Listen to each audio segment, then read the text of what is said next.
You wake up before sunrise in a mud house. No alarm. The sun sets your schedule. Your name means nothing to modern historians. No pyramid, no golden mask, no royal tomb. You farmed land beside the Nile River, one of roughly 4 million ordinary Egyptians. Not royalty, not priests, just working people. Your life looked nothing like the movies show. Archaeologists excavated a real village called Deir el-Medina, built around 1550 BCE for royal tomb workers. Houses stood packed in tight, narrow rows. Each home averaged just 70 square meters. Walls were built from Nile mud and straw, cheap material, but it kept interiors surprisingly cool. Egyptian afternoons often reached 40 degrees Celsius. Thick mud walls trapped cool night air inside. Most homes held just 2 or 3 rooms. A front room handled guests and daily chores. A back room served for sleeping and storage. The flat roof became extra living space. Families often slept outside on the roof. Rooftop air moved freely, cooler than indoors. Furniture barely existed by modern standards. Most people sat and slept on woven mats. Wealthier homes might own a low, wooden bed. Headrests were carved wood shaped like a crescent. Uncomfortable looking, but it preserved elaborate hairstyles. Winter nights turned surprisingly cold along the Nile. Temperatures sometimes dropped below 10 degrees Celsius. Families huddled together under shared linen sheets. A typical household held 5 to 7 people. Multiple generations lived under one small roof. Grandparents often cared for children during work hours. Privacy simply didn't exist inside these homes. Everyone shared nearly every moment of daily life. Morning began with a simple task: fetching water. The river sat close, but never inside homes. Women and children carried water daily by hand. Each clay jar held about 10 liters. This water cooked meals, cleaned homes, kept everyone alive. Breakfast rarely became a formal sit-down meal. Bread and beer made up most daily meals. Yes, beer. Even children drank a diluted version. Raw Nile water often carried dangerous bacteria. Fermentation killed pathogens, making beer safer to drink. Workers at Deir el-Medina received beer as wages. Bread came shaped in dozens of different forms. Emmer wheat and barley were the dominant crops. Grinding grain into flour consumed hours by hand. Stone grinders left grit inside nearly every loaf. That grit steadily wore down human teeth. Mummy studies confirm severe dental wear was common. Most adults over 40 had lost several teeth. Dental pain was simply a normal part of aging. After breakfast, fathers headed toward the fields. Farming followed the Nile's predictable yearly flood. Akhet, the flooding season, lasted 4 months. Peret, the growing season, came next for planting. Shemu, the harvest season, closed the yearly cycle. During floods, farmers simply couldn't work their land, so the state drafted them into labor projects. This system was called corvée, mandatory public work. Canals, temples, and pyramids relied on this labor. Ordinary families, not slaves, built much of Egypt. Surviving worker records list wages paid in bread. A skilled worker earned roughly 10 loaves daily, plus about 2 jugs of beer per shift.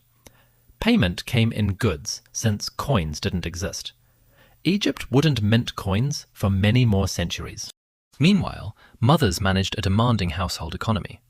Spinning flax into linen thread filled entire mornings. Egypt's climate made linen the dominant clothing choice. Wool rarely appeared, seen as ritually unclean. Rich or poor, most Egyptians wore simple linen wraps. Children often wore nothing until around age 6. Extreme heat made extra clothing simply impractical. Childhood in ancient Egypt carried constant, real danger. Infant mortality rates were brutally high back then. Roughly 1 in 3 children died before age 5. Disease, malnutrition, and infection caused most early deaths. Parents often delayed naming children until they survived. Protective amulets were tied around newborn infants. The god Bes guarded children from evil spirits. Mothers breastfed children for up to 3 years. This spaced out pregnancies and improved child survival. By age 5, children began real household work. Girls learned weaving, cooking, and caring for siblings. Boys typically followed their father's exact trade. Formal schooling existed only for a tiny elite. Scribal training could take up to 12 years. Less than 1% of Egyptians could read. Most families passed knowledge through spoken instruction only. Village life meant almost no personal privacy existed. Neighbors heard arguments, meals, and every daily routine. Legal records show constant disputes over shared walls. Ancient court documents preserve real neighbor complaints. One surviving case involved an accused stolen goat. Local officials typically settled these small disputes. Religion wasn't separate from daily life, it stayed embedded. Most homes had a shrine niche carved into walls. Families prayed to household gods every single day. Taweret protected pregnant women during dangerous childbirth. Death rarely terrified people the way films suggest. Egyptians viewed death as continuation, not a true ending. Elaborate painted tombs belonged only to the wealthy. Ordinary farmers were buried in plain desert pits. Wrapped in linen, sometimes with a few belongings. No gold mask, no sarcophagus, no chanting priests. Just family, quiet grief, and open desert sand. Evening shifted the rhythm of the entire village. Farmers walked home as afternoon heat finally broke. The main family meal happened now, together. Vegetables, lentils, and onions filled most plates. Meat appeared rarely, mostly saved for festivals. Fish from the Nile supplemented protein far more often. Some priests avoided fish for strict religious reasons. Ordinary farmers held no such dietary restrictions. Onions held a near-sacred status in Egyptian culture. Their layered rings symbolized eternity to many Egyptians. After dinner, families gathered outside their doorways. Neighbors talked while children played simple street games. Board games like Senet were extremely popular then. Senet boards appear in tombs across all social classes. Even poor families owned crude versions scratched into stone. Music drifted through villages most evenings, simple and informal.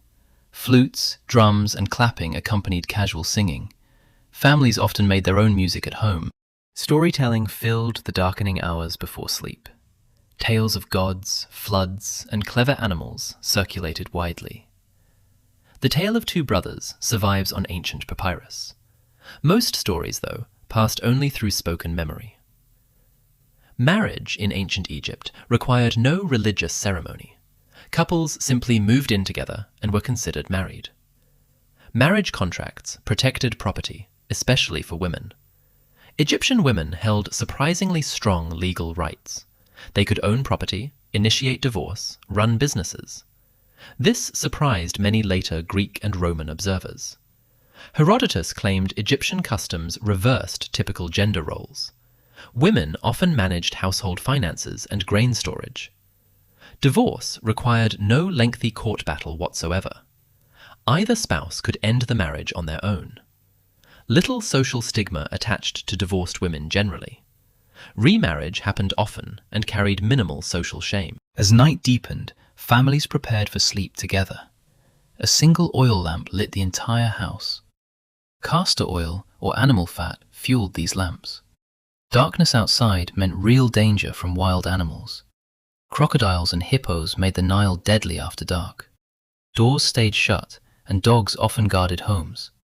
Scorpions and snakes posed constant nighttime threats too. Families checked sandals and bedding before settling in. Most people slept roughly 8 hours each night. Physical exhaustion from field work made sleep come easily. Farming demanded serious, repetitive physical labor daily. Skeletal remains show heavy wear on joints and spines. Studies of mummies confirm widespread arthritis by middle age. Life expectancy for ordinary Egyptians hovered around 35. Disease, injury, and hard labor shortened most lifespans. Yet elderly members still held real respect at home. Grandparents passed down skills, stories, and practical wisdom. Community bonds mattered more than individual wealth or status. Neighbors helped during harvest, illness, or sudden crisis. If a family fell sick, others brought food. Survival depended heavily on trust between village families. Taxes were paid mostly in grain, not currency. Scribes recorded harvests using careful measuring tools. A poor harvest year could mean genuine, severe hardship. The Nile's flood height determined the entire year's fate. Priests measured flood levels using a device called a nilometer. Low floods often triggered famine across the region. Ancient records describe several devastating famine periods. Families stored surplus grain specifically to survive lean years. Granaries near homes protected food from rodents and moisture. This constant planning defined ordinary Egyptian family life. Childbirth carried serious risk for every Egyptian mother. Women often gave birth crouching, supported by female relatives. Special birthing bricks helped support the mother's weight. Midwives used herbal remedies to ease labor pain. Maternal death during childbirth remained tragically common. Medical papyri describe treatments for dozens of conditions. The Ebers papyrus lists over 700 remedies. Honey, willow bark, and herbs treated common ailments. Willow bark contains compounds similar to modern aspirin. Some treatments worked, others mixed medicine with magic. Spells and amulets often accompanied practical medical treatment. Doctors existed, but most families relied on home remedies. Village healers combined religious ritual with herbal knowledge. Eye infections were extremely common along the dusty Nile. Kohl eyeliner may have offered some protection against infection. Both men and women wore kohl regularly, not just style. Beyond farming, many families practiced additional skilled crafts. Pottery, weaving, and basketry supplemented household income. Skilled artisans sometimes worked directly for temples or estates. Payment came as extra grain, oil, or cloth rations. Markets operated through direct barter, not standardized currency. A jar of oil might trade for woven baskets. Standardized weight measures, called deben, tracked trade value. Grain, copper, and silver served as informal value benchmarks. Markets buzzed near riverbanks where boats delivered goods. Traders sold fish, pottery, vegetables, and imported goods. Foreign traders brought materials unavailable within Egypt itself. Cedar wood arrived from distant Lebanon by ship. Egypt lacked quality timber for construction and shipbuilding. This trade connected ordinary villages to a much wider world. Religious festivals broke the routine of ordinary daily life. The Opet festival drew massive crowds each year. Statues of gods traveled between temples in procession. Ordinary families watched, celebrated, and shared festival food. These festivals offered rare days completely free from labor. Free bread and beer sometimes flowed during major celebrations. Dancing, music, and feasting filled these festival days. Even enslaved workers received limited rest during festivals. Justice for ordinary people ran through local, informal courts. A council called the Kenbet settled most local disputes. Witnesses testified, and punishments often meant fines or beatings. Serious crimes could reach the vizier or even pharaoh. Theft, land disputes, and debts filled most legal records. Women could testify and bring their own legal cases. This legal standing was unusual across the ancient world. Ordinary Egyptians rarely traveled far from their home village. Most lived, worked, and died within a few kilometers. The Nile provided nearly everything a family needed nearby. Water, food, transport, and soil all came from it.